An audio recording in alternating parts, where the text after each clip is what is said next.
นั่งก็ได้ลูกนั่งก็ได้เหรอ นั่งเลย นั่งเลยนั่งที่หินนั่งก็ได้เหรอ นั่งลงเลยนั่งเลยลูกไปเลยถึงนั่ง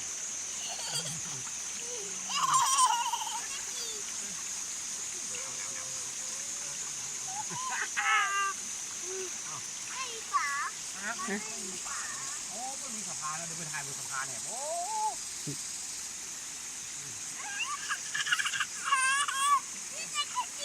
นี่จะกระสี นั่งเลยลูกนั่งซ้ายนี่ นั่งก่อน นั่งเลยใบอยู่นี่แล้วใบเข้านี่ นั่งหินนั่งก็ได้เหรอ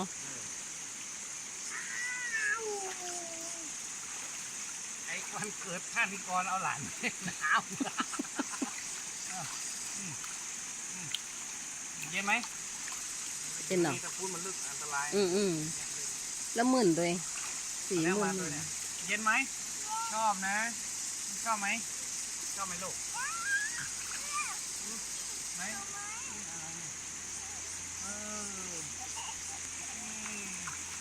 ว้า